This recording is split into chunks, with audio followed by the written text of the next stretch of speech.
Sir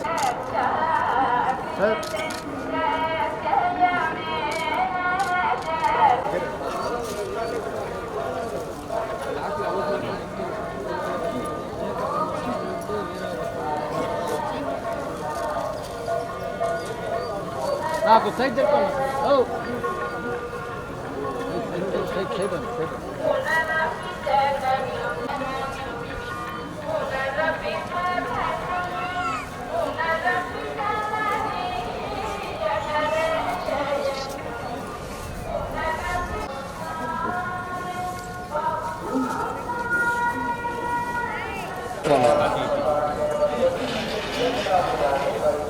కొంచెం స్లోగా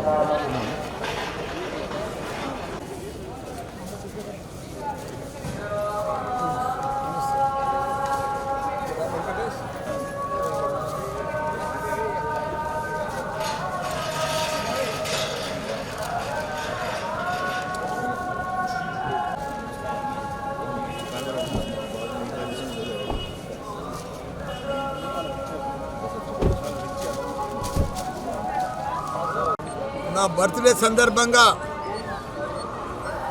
ఏడుకొండల వాడిని వెంకటేశ్వర స్వామిని ప్రతి సంవత్సరం కూడా దర్శనం చేసుకున్నా. ఈసారి కూడా దర్శనం చేసుకున్నా. ప్రతిసారి కూడా నా బర్త్డేకి వచ్చి నేను ఏది మొక్కినా నాకు ఆ భగవంతుడు కూడా అందిస్తున్నాను. లాస్ట్ టైం బర్త్డే నాడు వచ్చిపోయినా నాకు యూనివర్సిటీలు కావాలని చెప్పిన భగవంతుడు పెద్దగా 3 డీమ్డ్ యూనివర్సిటీలు ఇచ్చి దేశంలోనే ఫస్ట్ టైం 3 డీమ్డ్ యూనివర్సిటీలు రన్ చేస్తున్నా నేను ఒక్కడిని హైదరాబాద్. ఒక 50,000 మంది స్టూడెంట్స్ తోటి, ఒక 10,000 మంది టీచర్స్ తోటి. అదే మాదిరిగా రాజకీయంలో కూడా గత 84 సంది వస్తున్నా నేను ఎంపీ కావాలనుకున్నా. నేను అనుకోలే కూడా, దేవునికి మొక్కలే కూడా, కానీ ఎంపీ చేసాడు భగవంతుడు. మినిస్టర్ కూడా చేసేసాడు. మళ్ళీ ఇప్పుడు ఎమ్మెల్యే కూడా చేసాడు. కానీ ఇప్పుడు భగవంతుని ఏం కోరుకున్నా అంటే మళ్ళీ మా కేసీఆర్ సీఎం కావాలని. ఎందుకంటే ఆయన గత 10 సంవత్సరాలు దేశంలోనే ఒక చరిత్ర సృష్టించాడు. ఒక ఆదర్శ రాష్ట్రంగా తీర్చిదిద్దింది భారతదేశంలో. తెలంగాణ అంటే ఒక అన్నపూర్ణ రాష్ట్రంగా తీర్చిదిద్దింది. ప్రతి దాంట్లో కూడా 12,769 గ్రామాలు ఉంటాయి తెలంగాణలో. ప్రతి గ్రామానికి డంపింగ్ యార్డు, గ్రేవ్ యార్డు, తాగునీరు, సాగునీరు, 24 గంటల కరెంటు. అసలు ఆ అభివృద్ధి కూడా ఎక్కడ లేదు దేశంలో.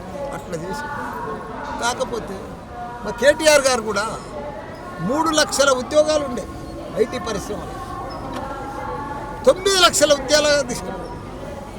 ప్రపంచంలో ఉన్న మల్టీనేషనల్ కంపెనీలన్నీ కూడా మన హైదరాబాద్కి తీసుకొచ్చారు.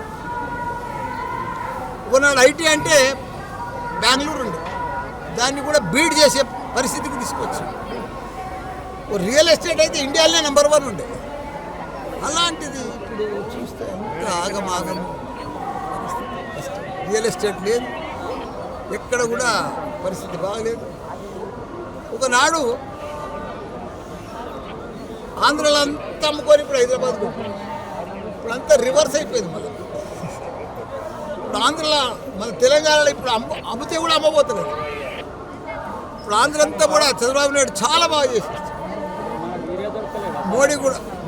మోడీ కూడా చాలా పెద్ద ఎత్తున డెవలప్మెంట్ చేస్తుంది. ఇక్కడ లక్షల కోట్ల రూపాయలు కూడా ఇక్కడ అభివృద్ధికి ఇస్తుంది.